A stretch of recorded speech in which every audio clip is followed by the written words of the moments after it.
농식품 가격에서 뉴스까지 한 주간의 농식품 리얼 정보와 만나는 특별한 시간, TV로 읽는 싱싱한 정보, 농식품 매거진의 오춘길입니다. 세상을 살다 보면 참 예기치 못한 일, 상상하지도 못했던 일을 겪게 될 때가 있습니다. 피할 수 있으면 좋았을 것을 하는 아쉬움과 후회, 그리고 미안함만 남게 되는 요즘인데요. 포기는 두려움을 없애주지만 희망도 함께 지운다는 말이 있죠. 우리 모두 포기하지 말고 끝까지 희망을 잡아야 할 때인 것 같습니다. 더불어 내가 맡은 일, 내가 맡은 임무는 끝까지 책임지고 해야 한다는 기본 진리를 다시 한번 마음에 새겨야 할 것 같습니다. 지금도 세월호 침몰 사고 구조 작업이 계속 진행되고 있는데요. 하루빨리 저희가 정말 바라는 구조 소식이 들려오길 기원하겠습니다. 이런 간절한 마음을 안고 이번 주 농식품 매거진 시작합니다.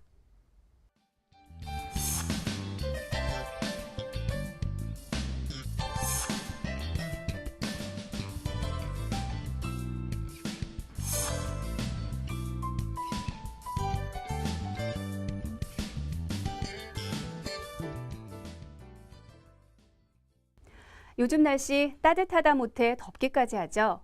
간간히 반팔을 입은 분들도 눈에 띄는데요. 이런 고온 현상은 우리 농산물 시장에도 큰 영향을 미쳤습니다. 특히 2월 초에나 볼 수 있었던 참외가 올해는 1월 중순에 이미 첫 선을 보였죠. 인도에서 처음 생산된 참외는 이후 동양과 서양으로 전파되었는데요. 동양에서는 참외로, 서양에서는 멜론으로 각각 다른 형태를 띠면서 발달했다고 합니다. 그중에서도 우리나라 참외는 세계 어디에서도 찾아볼 수 없는 독특한 맛과 향, 육질을 자랑하고 있는데요. 당도가 좋은 멜론이나 외국 참외의 경우 과즙이 지나치게 많아서 먹기가 좀 불편한 반면 우리의 참외는 육질이 적당히 단단하면서 맛과 향이 뛰어나 삼박자의 균형을 갖추고 있다고 합니다. 그리고 날씨가 많이 따뜻해져서 이제는 여름뿐만이 아니라 4월인 요즘부터 참외가 제철이라고 하는데요. 참외의 도소매 가격과 거래 동향, 생생 가격 공감에서 알아보겠습니다.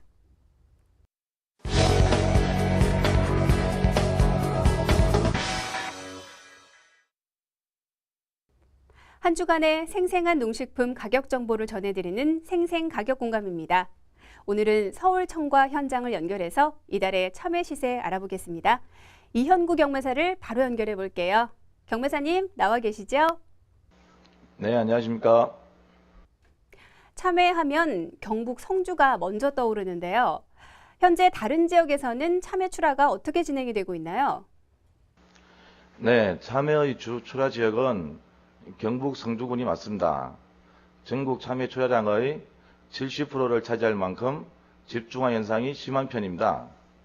하지만 이 밖에도 전국적으로 참외는 출하가 되고 있는데요. 경북 칠곡, 안동, 예천 등에서 출하되고 있습니다. 현재 성주 지역 말고도 칠곡 지역에서 참외가 출하되고 있고요. 안동과 예천 지역은 기온 차이 때문에 4월 말에서 5월 초순경 출하가 이뤄질 것으로 전망됩니다. 네, 그런데 경매사님, 참외도 토마토처럼 방울토마토, 대추토마토 뭐 이런 식으로 품종이 구분이 되는지 궁금한데요. 참외는 그렇게 품종이 구분되지 않습니다. 현재 서울청가에서도 참외 품종에 대해서는 단일 품종으로 경매를 진행하고 있거든요. 굳이 품종을 구분하자면 참사랑, 스마트, 오복플러스, 부작굴, 신금사라기, 좋은데 등 종작에 따른 분류법을 적용할 수 있습니다. 아, 그렇군요. 그럼 이번 주 참외 거래 동향부터 살펴볼까요? 예, 이번 주는 4월 말로 접어들면서 출하량이 소폭 증가했습니다. 하지만 전년 대비 출하량은 많지 않은 편입니다. 그리고 연휴는 물론 행사가 많은 5월 초 각 유통업체의 행사가 펼쳐질 것으로 예상되는데요. 이로 인해 출하량이 증가하더라도 시세는 꾸준히 보합세가 형성될 것으로 보입니다. 현재 산지의 날씨가 좋은 관계로 출하되는 참외 품질은 좋은 편인데요. 당도 또한 높아서 꾸준한 소비가 이뤄질 것으로 예상됩니다. 그리고 참외의 포장 단위가 5kg, 10kg으로 출하가 이루어지고 있는 만큼 무름과나 품질이 안 좋은 참외가 섞이지 않도록 생산 농가에서는 중량을 정확히 하시고 선별에 더욱 신경을 쓰셔야 합니다. 네, 아무래도 날씨가 요즘 더워지다 보니까 생산자분들은 포장에 더욱 주의를 기울이셔야겠습니다. 그럼 이어서 4월 한 달 참외의 거래 전망 바로 알려주시죠. 네, 원래는 따뜻한 날씨로 인해 참외의 출하 시기가 빠른 편이었습니다. 하지만 4월 한 달을 보면 전년 동기 대비 40%가량 출하량이 감소했습니다. 이런 상황은 지난 3월 산지의 밤낮의 기온차가 컸고 일조량이 부족해서 착과율이 좋지 못했기 때문입니다. 이로 인해 시세는 꾸준한 보합세를 형성할 것으로 예상됩니다. 현재 특품의 가격은 10kg 한 박스당 26에서 39가까지가 7만원에서 한 8만 5천원까지, 40에서 49가까지가 6만원에서 7만 5천원, 그리고 50에서 59가가 5만원에서 6만 5천원 선에 거래가 되고 있는데요. 5월 초까지는 출하량이 많지 않아 이런 흐름이 계속될 것으로 전망됩니다. 그런데 경매사님, 참외는 시원하면서 달달한 맛이 일품이잖아요. 그래서 냉장고에 넣어놨다가 자주 먹는데요. 이상한 점은 참외가 차갑기는 한데 단맛이 좀 떨어지는 것 같더라고요. 참외를 구입한 다음 어떻게 보관하면 좋을지 시청자 여러분께 알려주시면 좋을 것 같습니다. 네. 봄, 가을에 참외를 보관할 때는 냉장고에 보관하는 것보다는 신문지 등 종이에 싸거나 봉투에 넣어서 그늘진 시원한 곳에 두는 것이 좋습니다. 왜냐하면 참외를 비롯한 과일은 시간이 지나면 수분이 증발해서 고유의 맛과 향, 당도 등이 떨어지기 때문입니다. 하지만 무더운 여름에는 금방 물러지고 상할 수 있기 때문에 4 내지 5도씨 정도의 냉장 보관해야 합니다. 아, 그렇군요. 꼭 기억했다가 참외를 드실 때 참고하시길 바랍니다. 경매사님, 오늘 말씀 감사합니다. 네, 감사합니다. 요즘 마트나 시장에 가면 달달한 참외향이 느껴져서 몇 개씩 꼭 구입하게 되는 것 같은데요. 이 참외를 먹을 때도 주의해야 할 점이 있습니다. 참외는 과일 가운데 성질이 가장 차기 때문에 몸이 차거나 위가 약한 사람, 그리고 아이들이 너무 많이 먹으면 배탈이나 설사를 유발할 수 있다고 합니다. 과유불급이란 말이 있듯이 아무리 맛있더라도 적당량 지켜가며 드시는 게 좋을 것 같네요. 그렇다면 보합세를 유지하고 있는 참외, 과연 소비자 가격은 얼마일까요? 지역별 참외 소비자가 농식품 기상도에서 확인해 보세요.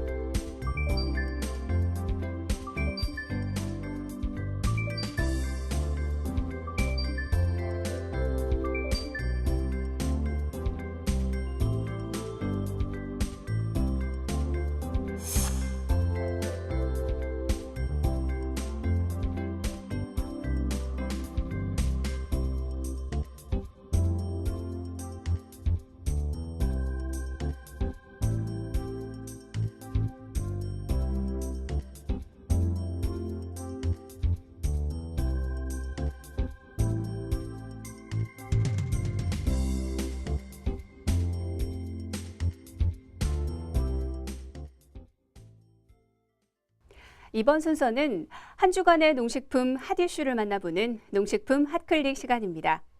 오늘은 자연재해로 농사에 피해를 입었을 때 도움이 될 만한 농작물 재해보험 소식 준비했고요. 다양한 농림기관과 마을 주민들이 예쁜 농촌을 만들고 있다는 즐거운 소식도 함께 준비했습니다. 그리고 요즘 한류 바람을 타고 우리나라를 방문하는 외국인 관광객이 많이 늘었죠. 그동안은 일본인 관광객이 많았는데요. 최근에는 중국인 관광객이 급속도로 늘고 있다고 합니다.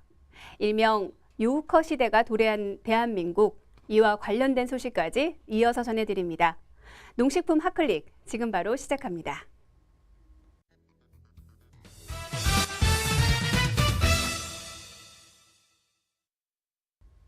여러분은 예기치 못한 사고를 대비해 어떤 준비를 하고 계신가요? 아마 많은 분들이 건강보험이나 자동차 보험 같은 보험을 떠올리셨을 것 같은데요. 우리 농작물에도 보험이 적용된다는 사실 아시나요? 최근 폭설이나 집중호우 등 이상기온 현상이 잦아지면서 우리 농업에 피해가 많았는데요. 특히 올 초 동해안에 내렸던 폭설은 우리 농업에 142억 원 상당의 피해를 입혔다고 합니다. 하지만 문제는 이후의 복구와 농가의 경제적인 부담이었는데요. 최근에는 자연재해와 관련된 피해를 보상해주는 농작물 보험에 관심을 갖는 농가들이 늘고 있습니다. 특히 벼와 밤, 시설작물 등을 키우는 농가라면 이번 소식 눈여겨보시면 좋을 것 같습니다. 5월 30일까지 가입할 수 있는 농작물 재해보험과 관련된 소식입니다. 갈수록 늘어나는 자연재해. 거대한 자연의 횡포 앞에 농가의 시름은 깊어집니다. 이에 농림축산식품부는 자연재해 등으로 인한 농가의 경영 불안을 해소하고 소득 안정을 도모하기 위해 농작물 재해 보험 상품을 판매합니다. 보험 대상 품목은 벼와 노지고추, 수박, 딸기, 장미 등 시설 작물을 포함한 18개 작물과 농업용 시설물입니다. 가입 자격은 품목별로 조건이 다른데요. 벼와 배추의 경우 모든 농가가 가입할 수 있지만 시설 작물은 지난해 10월 가입하지 못한 농가와 올해 5월까지 계약이 만료되는 농가만이 가입할 수 있습니다. 보험에 가입하게 되면 자연재해와 조수해, 화재 보상을 받을 수 있고 각 품목별로 생산비, 수확 감소 보장을 받을 수 있습니다. 보험료는 정부와 지방자치단체가 50%와 30% 내외를 각각 지원하며 가입 농가는 보험료의 4분의 1을 부담하게 됩니다. 농작물 재해보험은 오는 5월 30일까지 농지 소재의 지역 농협 또는 품목 농협을 통해 상담 및 가입할 수 있습니다. 네, 실제로 올 초에 발생한 강원 폭설 때 보험 혜택을 받은 농가들이 있었는데요. 당시 가축재해 보험에 가입한 농가는 평균 8천만 원 이상 보상을 받아서 경영 안정에 도움을 받았다고 합니다. 이 금액은 일반 피해 농가들이 지원받았던 복구비의 7배 이상 높은 금액이었다고 하는데요. 자연재해, 피할 수 없다면 대비만이 최선이겠죠. 농작물 재해보험으로 미리 준비해 놓으시는 것도 좋을 것 같습니다. 올해는 우리의 농촌 마을이 더 아름다워질 전망입니다. 농식품부 등 농림기관 종사자들과 마을 주민들이 농촌 마을을 가꾸는 일을 시작했기 때문인데요. 어떤 특별한 일이 기다리고 있는지 지금 바로 공개합니다. 한적한 농촌 마을. 사람들의 관심과 정성스런 손길이 닿으면 더욱 활기차고 아름다운 곳이 됩니다. 농림축산식품부는 침체되어 있는 농촌에 활력을 불어넣기 위해 농림기관 종사자, 농촌 주민들과 함께 농촌마을 가꾸기 운동을 추진합니다. 이번 행사에는 농식품부와 농촌진흥청, 산림청 소속 및 산하기관 만여 명의 직원이 참여합니다. 이들은 마을 주민들과 함께 동네 진입로와 마을 회관 등에 꽃과 묘목을 심고 마을 주변을 정비할 예정입니다. 지난 8일 충북 영동군 오리마을을 시작으로 진행 중인 이번 행사는 4월 한 달간 전국 700여 개의 마을을 대상으로 펼쳐집니다. 한편 농식품부는 연말에 마을 만들기 콘테스트를 개최해 우수한 마을과 지자체를 포상할 계획입니다. 네, 초록빛 농촌 마을에 예쁜 꽃길이 생긴다니까 벌써부터 기대가 되는데요. 이번 기회를 통해서 농촌의 활력은 물론 우리 농촌 마을이 도시민과 좀 더 가까워지길 기대해 봅니다. 그런데 여러분, 혹시 요우커라는 말을 아시나요? 원래 요우커는 관광객을 통칭하는 중국어인데요. 국내 여행업계에서는 중국인 관광객을 특정지어 말한다고 합니다. 놀라운 사실은 한국을 찾은 요우커, 즉 중국인 관광객이 2012년 283만 명에서 2013년에는 52%가 증가한 400만 명에 육박했다는 건데요. 그야말로 요우커 전성시대가 열린 것 같죠? 이와 관련된 자세한 내용, 글로벌 경제 채널 아주경제TV에서 전해드릴게요.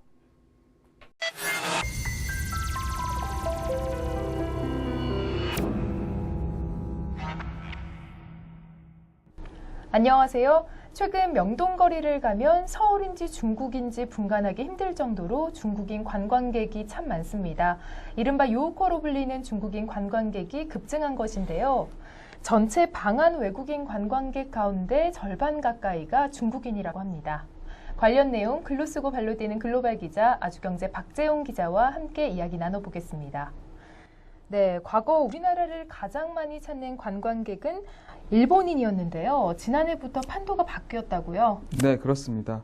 문화체육관광부에 따르면 지난해 1월부터 11월까지 우리나라를 찾은 중국인 입국자 수는 405만여 명으로 지난 2012년 283만여 명 대비 53.4%나 증가했습니다.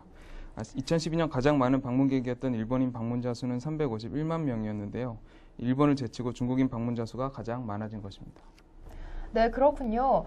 상대적으로 일본인 관광객 수가 감소한 영향도 있지 않을까요? 네, 그렇습니다. 엔저가 지속되면서 한국을 찾는 일본인 관광객들의 비용 부담이 커졌고요. 이 한일 관계가 악화되면서 양국의 인적 교류가 줄어든 탓입니다. 네. 그러나 우리나라를 찾는 중국인 방문객 수는 계속해서 증가할 것으로 보입니다. 한류의 영향력이 지속적으로 증가하고 있고 해외여행에 대한 중국 내 규제 완화, 또 중국인들의 소득 수준이 지속적으로 상승하면서 해외여행도 급격하게 증가하고 있기 때문입니다. 네, 말씀하신 것처럼 우리나라를 찾는 중국인들이 많아지면서 전체 방한 외국인들 중 중국인들이 차지하는 비중이 높아지고 있는 것은 분명한 사실인 것 같습니다. 네, 지난해 11월까지 한국을 찾은 전체 외국인 중에서 중국인들이 차지하는 비중은 1,100만여 명 중 405만여 명으로 36%였습니다. 네, 3분의 1이 넘는 수치인데요. 네, 그렇습니다. 현재 같은 추세가 계속된다면 한국을 찾는 전체 외국인 중에서 절반 이상이 중국인이 차지할 가능성도 적지 않습니다. 네, 그렇군요. 이처럼 중국인들의 영향력이 커지면서 이미 요커를 공략하기 위한 마케팅 전략을 세워온 국내 항공업계, 유통업계가 올해 이 같은 방침을 더욱더 강화할 것이라고 하는데요. 네, 그렇습니다. 대한항공은 지난 7월 부산 난징 노선을 새롭게 추가하면서 중국 노선을 확장했고요. 국내 항공사 중 가장 많은 31개 중국 노선을 운항하고 있는 아시아나항공도 추가로 정기 노선 확대를 꾸준히 검토를 하고 있는 중입니다.